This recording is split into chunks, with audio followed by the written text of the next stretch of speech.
Michael, is there a little clock over there that you have?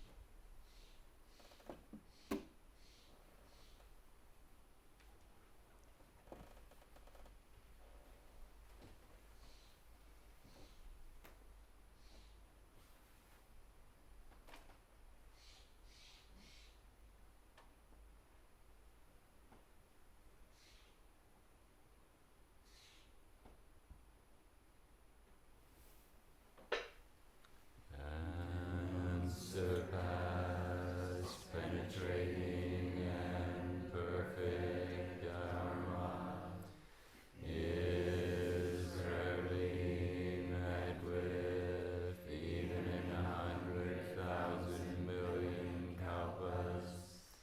Having it to see and listen to remember and accept, I vow to taste the truth of the Tathagata's words.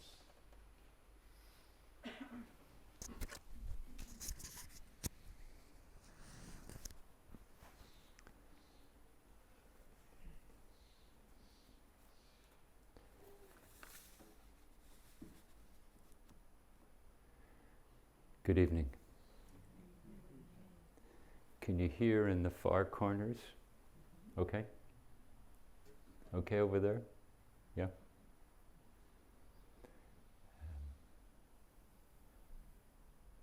So I'm here at Tassajara teaching a workshop that I called The Practice of Awakening. The title occurred to me for a couple of reasons. One is that, to my mind, awakening is the central activity of Buddhist practice, in particular Zen practice. And that when we awaken and see the nature of what is, it sets us into a kind of virtuous cycle. Who we are and how we are makes more sense to us. And we start to see and learn from who we are and how we are, how to live a life harmoniously and not to be caught up in so much struggling, suffering.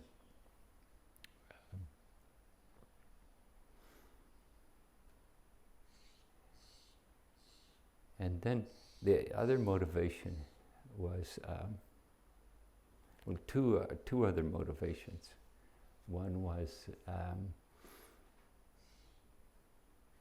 my thinking is this, each country that Buddhism has established itself in,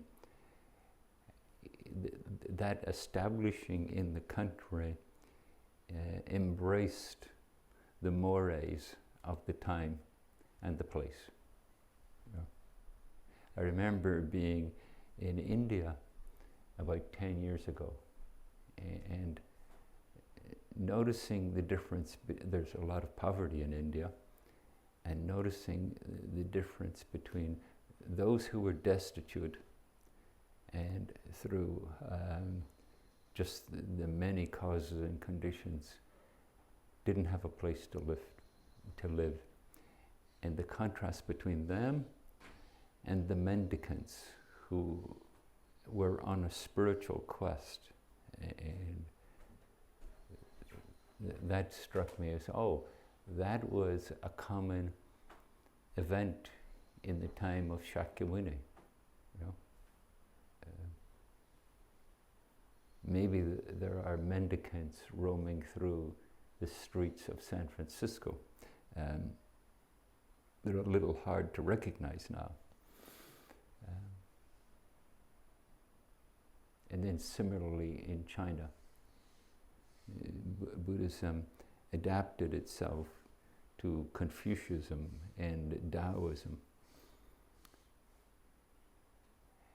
And so, with an absolute foolish arrogance, I thought, well, what is the Dharma? What is the skillful context that facilitates the Dharma here in the West? Maybe the West means Tassajara, the Bay Area, California. I think it just died.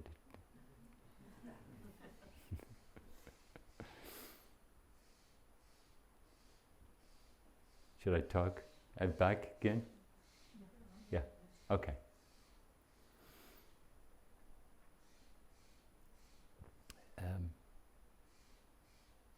That was one reason, to explore that. I often feel like Tassajara has this heritage of monasticism from China and Japan.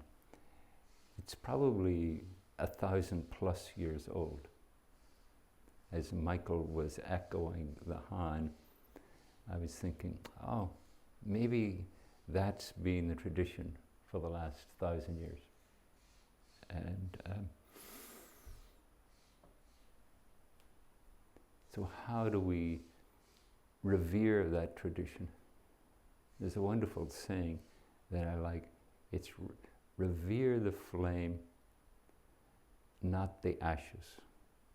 You know, like we're not revering some golden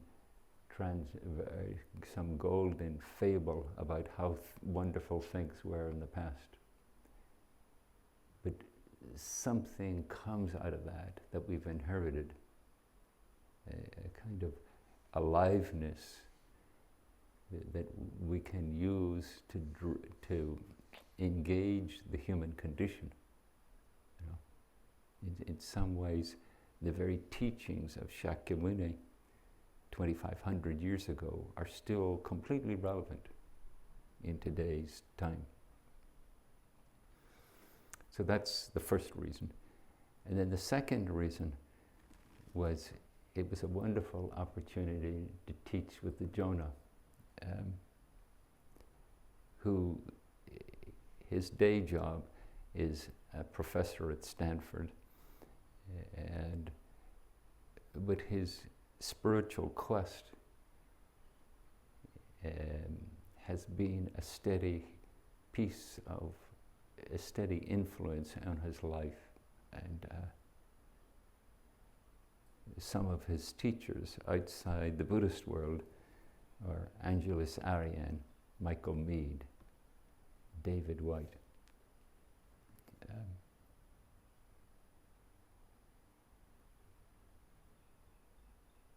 So to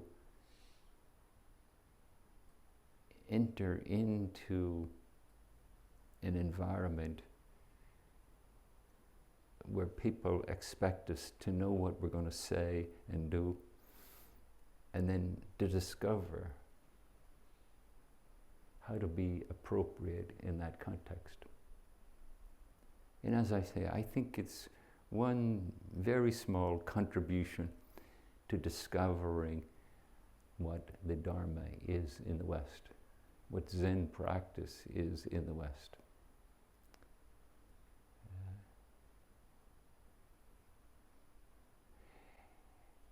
And we just finished our first full day of the workshop. So it has a lot more to teach us, I hope. And what I'd like to do is relate to the workshop, sort of like plunge into the heart of it, and then work out from there. Today, for instance, we offered some teachings in, I would say the appropriate equivalent phrase in our literature is all my ancient tangled karma I now fully avow. And so what we were trying to do in the workshop today was to, ask questions of the participants in the workshop that would help them see, here is my conditioning. The first question, and then we offered it in a particular modality where you repeatedly get asked the question and you repeatedly see what answer comes up.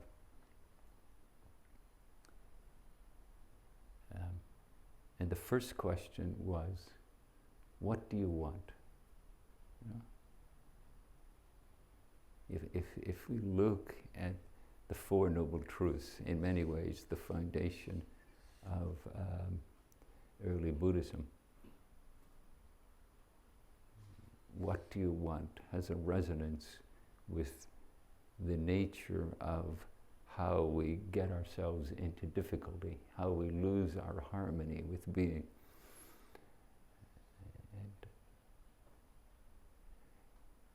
And then in a wonderful, blatant way, we avow our karma. We avow what we want, and implicit in that is what we don't want. And implicit in both of those is like a way in which we're attempting to make our life rewarding, to make our life feel satisfying, to make our life have the quality of being that brings us joy and ease. You know? And then how do we relate to what we want? Can we relate to it with the kind of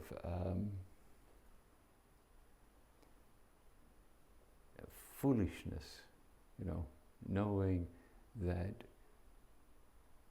allowing that to be a driving force in our life, just brings us more difficulties to our life.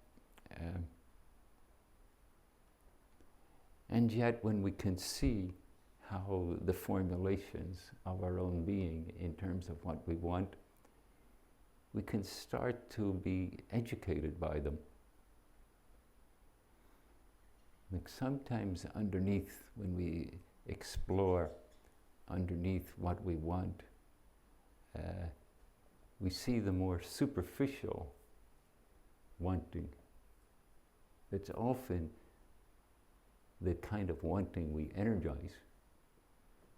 But as we see in a more thoughtful way, more deeply into the nature of wanting, we can see a deeper kind of wanting. But in some ways, we could, I think, legitimately say, well, we want to awaken. We want to live in harmony with all being. We want to live in a way that causes less affliction and more joy and ease. And so that's one question we asked today. And maybe we'll ask it some more. But probably we'll think up of different ones.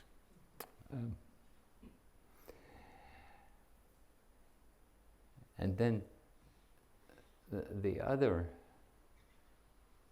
way that we try to take apart the self, it was Jonah mentioned an exercise that he'd done once, which was 5 aspects of being: cultural, familial, expertise, gender, and sexual orientation. And the last one, if I remember correctly, was what's, apart from those, what's an aspect of self that's significant and important to you? Did I get that right, Jonah? Thanks. And then he created this image of removing each one of those from your life. How does that feel? What does that look like? What does that bring up? It reminded me of a saying by Yunmen, a teacher a mere 1200 years ago, a Zen teacher. And he said, body exposed to the golden wind. The more we explore who we are, not so much as a single identity, but as the product of a certain kind of conditioning, you know. Like, what was the cultural conditioning that's prevalent within you? How does it shape you?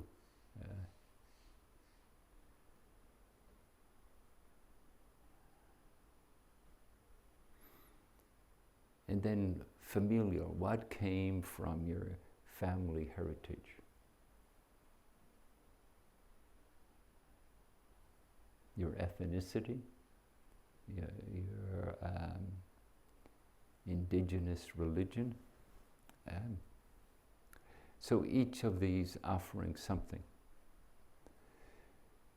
But what I'd like to do in plunging more deeply, I'd like to use a poem that somebody gave me, and I can't even remember who. And the poem is from the Institute of Poetic Medicine, and the author is John Fox. I'd never heard of the Poetic Medicine Institute or John Fox before. The poem is called Listening Is. Listening is the plumb line. Listening is the fulcrum.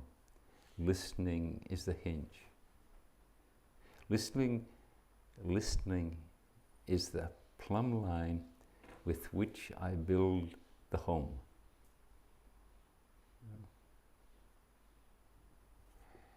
What is the intentionality? What is the true line of engagement that helps you feel at home?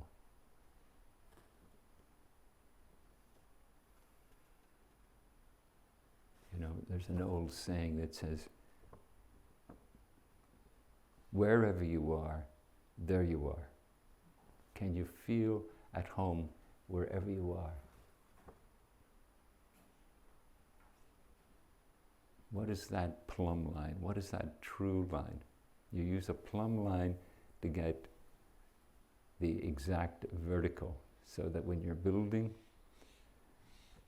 your building is square.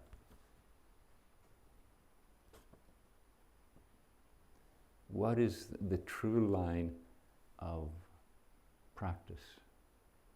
Your engagement in practice in a way that stimulates your capacity to be at home. Listening is the fulcrum. With it, I roll away the stone.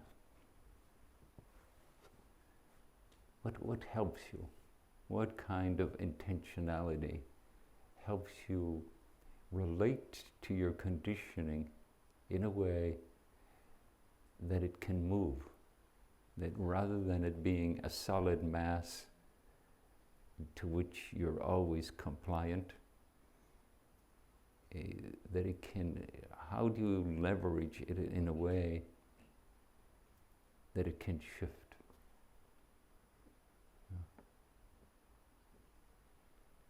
And I suspect that almost all of us have done that. I suspect that almost none of us, with few exceptions, were born into a household where we were told as a child, and you should be practicing Zen.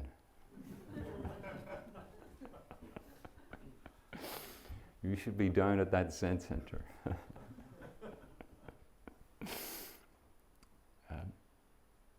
We've moved something of the weight of our acculturation, of our familial embeddedness, the prejudice embedded in the generations of our family.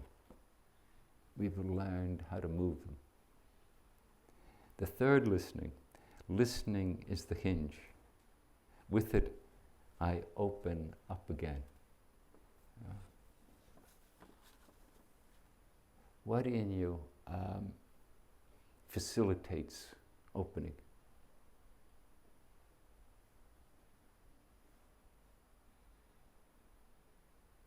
You know, before the Dharma talk, we do a chant. And in that chant we say, I vow to hear the Dharma. Is that it? What is the hinge, the pivot point, to use a traditional Zen phrase, that allows you to turn from what you've grew up as and now find the opening that allows something in you to expand, something in you to be moved by what Yunmen calls the golden wind. The golden wind is just a phrase, a poetic phrase, talking about the virtuous influence of practice and the very practicing of that virtue. And then the poem continues. Listening sings a lullaby. Listening dances far into the night. Listening writes the language of being present.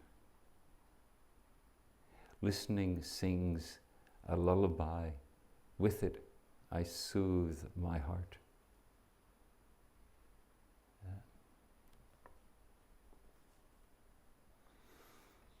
There's a way in which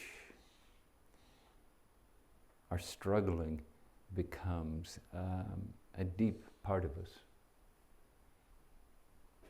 And part of the challenge of skillful practice is, how do we soothe our struggling nature? How do we help it to feel at ease?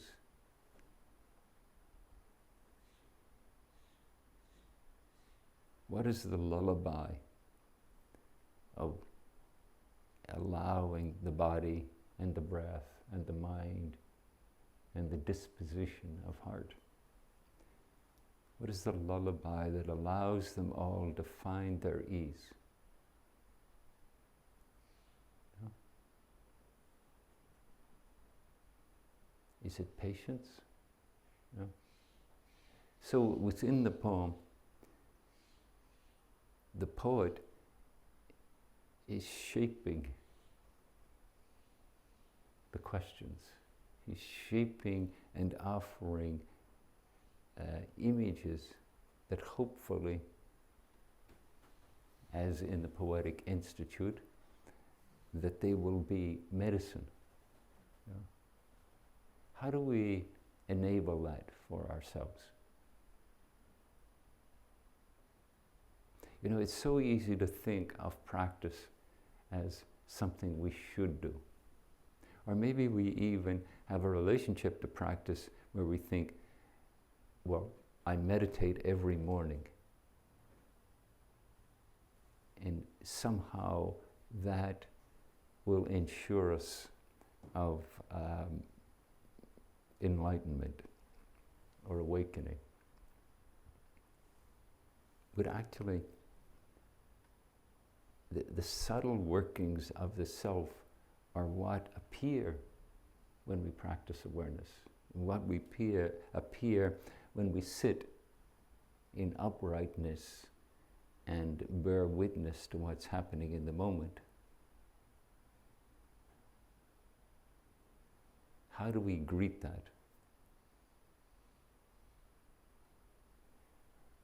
And the knack is to remind ourselves that awareness is awareness of what's already happening. It's not what we choose to make happen. That's adding something extra. That's adding self-preferences.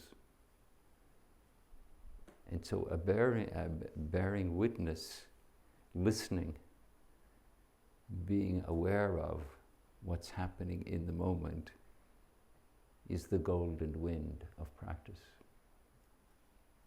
And it's also the lullaby with which we soothe our heart. Listening dances far into the night. With it, I stay as long as you need.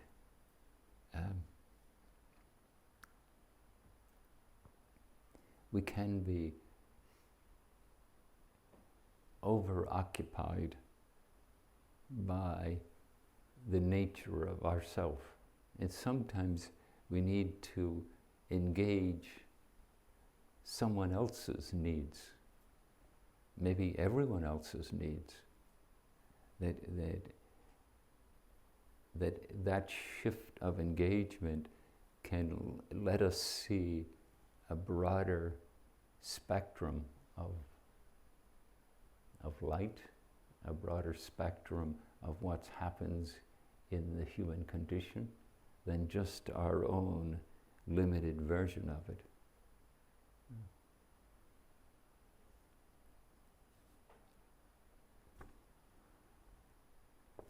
Although there's part of me that wishes he had have written, listening sits zazen far into the night. But he didn't. Listening writes in the language of being present.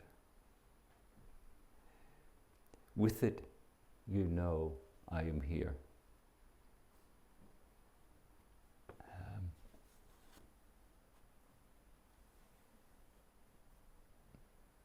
I remember many years ago, I read a study where in this study they were going to see the effects of mindfulness and applied mindfulness on depression. And so in the study, they taught people how to be mindful, how to be present and aware. And then they discovered that before they moved on to the second part of the study, which was giving them exercises to do, that the very act of being aware helped alleviate and lighten their depression.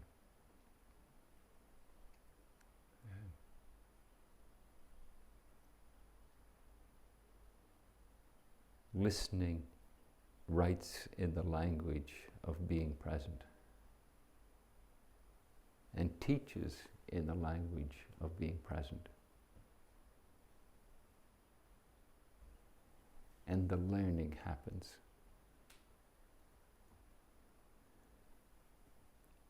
Listening creates holy space. Listening sets aflame what is no longer needed. Listening preserves what matters to you. Listening creates holy space. With it, there is no silent communion. There is silent communion. Listening creates holy space. With it, there is silent communion. Those moments where something in us quiets and we hear and see what's happening in the moment. And something connects. There's a kind of an information exchange that goes beyond our cognitive mind.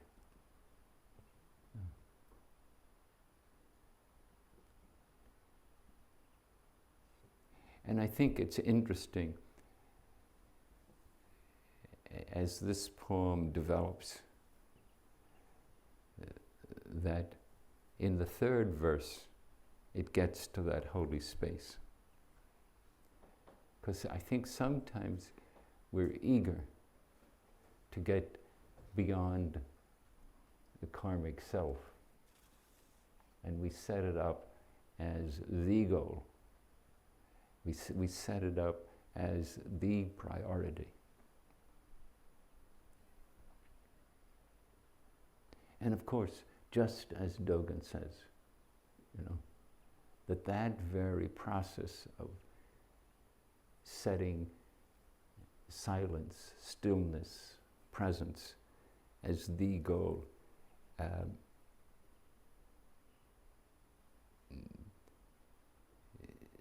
it shifts the open awareness of whatever's going on, and it actually makes it more difficult to be present. So when we tense into doing and forget the spaciousness of being, we are actually moving away from presence. This is why it's very helpful at the start of every time we sit to remind ourselves of the basic premise that awareness is awareness of what's already happening. That's the nature of it. That's the nature of shikantaza. And to remind ourselves of that and to enact that. Listening creates holy space. Listening sets aflame what is no longer needed. With it, space is renewed with light. We inherit these wonderful practices of 1,000 years, 1,000+ years. And yet, they can distract us. It's not so much that we revere what happened in the past as it is we reenact it. We find its relevance in the presence. We find its relevance in our own being. We find its relevance in how we relate to the environment, how we relate to our society. How we relate to all the beings of our conditioned world.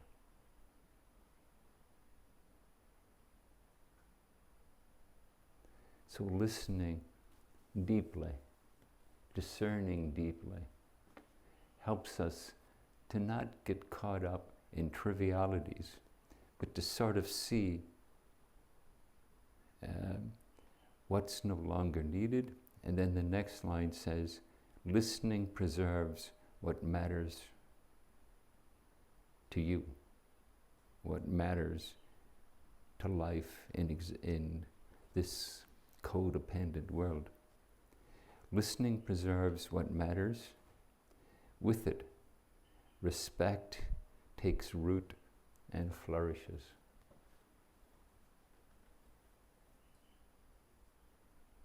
To take root and to flourish.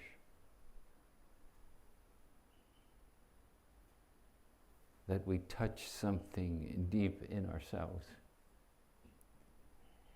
and we allow it to guide us. We allow it to call forth from our being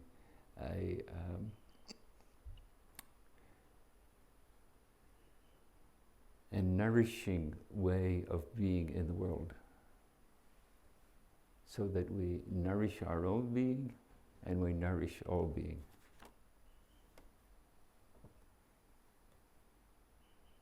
Listening is a touchstone.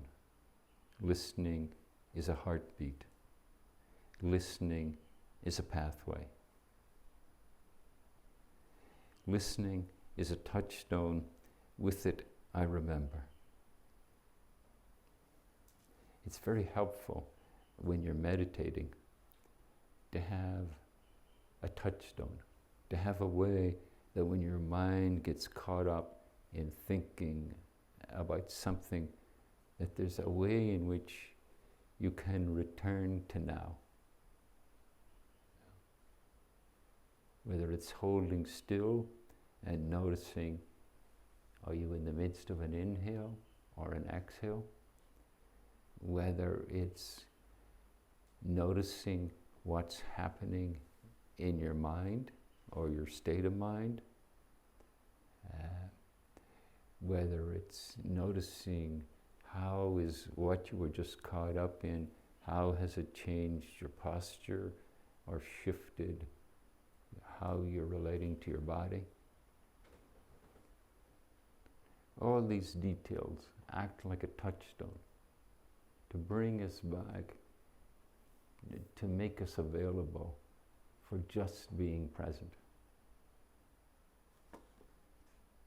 Listening is a touchstone. Listening is a heartbeat. With it, you can feel.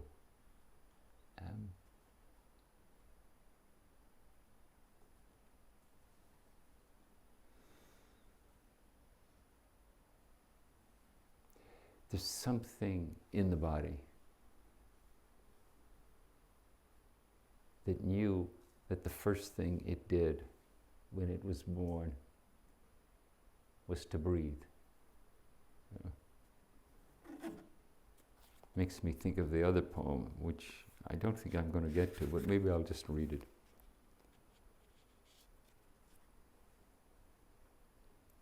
And this breath, in this body, able, just as it was in the moment that it first entered the world.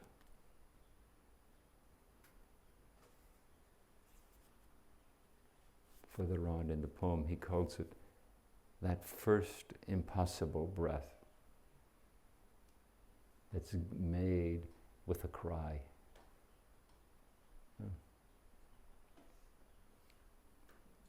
I think now we're discovering that that cry was because someone slapped us on the butt. I think now we're discovering that such rough treatment, even at the moment of birth, is not a welcome experience.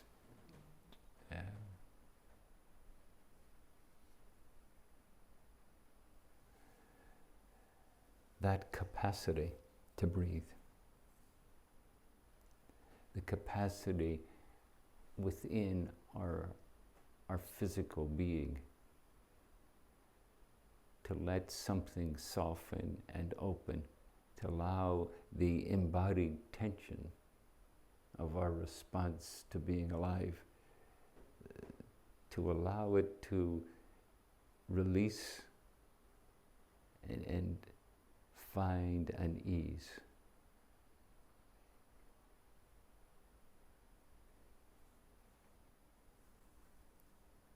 And then we can feel. Listening is the heartbeat. With it, you can feel. Listening is the pathway. With it, we share the journey.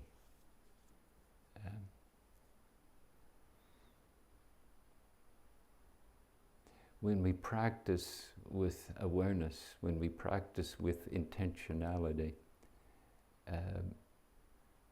each step is the creation of the pathway.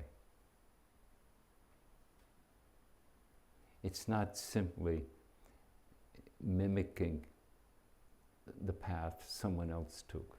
It's discovering for ourselves, this is appropriate response.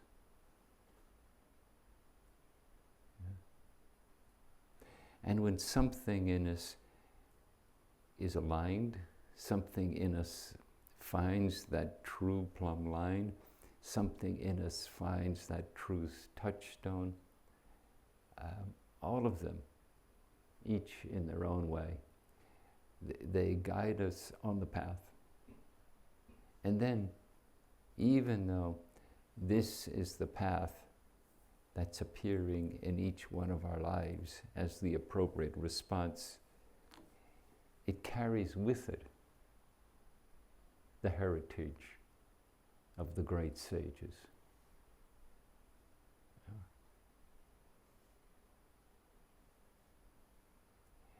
And it's something to marvel at.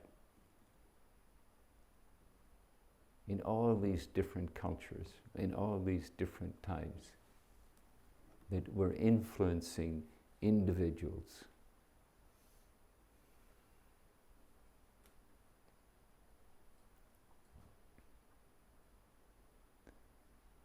I read once about Shakyamuni, and that you know, there's a story about Shakyamuni that's quite soon after, maybe the same night, but the day after, maybe the day after his son was born, he left to become a mendicant.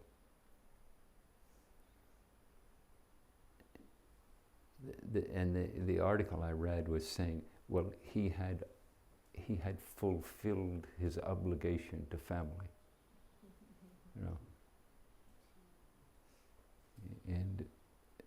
and that gave him permission to follow his path. And of course, we'll never know completely, was that a true depiction of what happened? But we can see that the path is always being authenticated. The path is always being appropriate and coming up with appropriate response. And that by its very nature is renewing the Dharma. It's renewing the path. It's renewing the tradition. Yeah.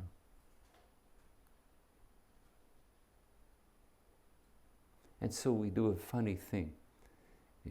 We reenact 1,000-year-old traditions to discover their authentic being in this moment. And I would say it's probably helpful, hopefully helpful, to have workshops like the one Jonah and I are foolish enough to teach, and if others are foolish enough to attend and participate. But even though it's a shared foolishness, there's a way in which it lets us explore the authenticity that of being who we are now in the context in which we're living.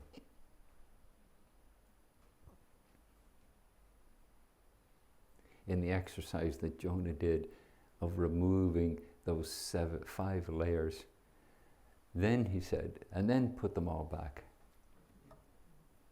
You know, we are who we are.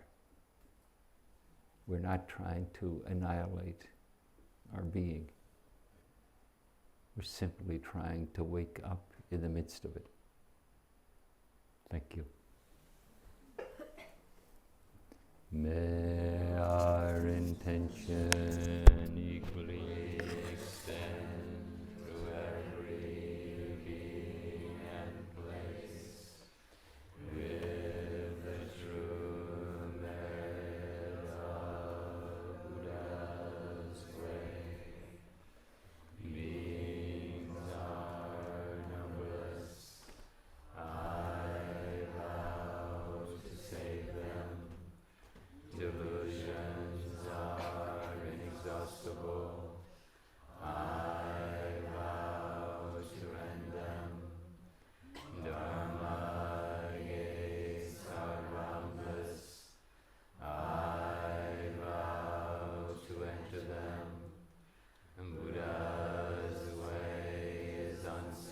possible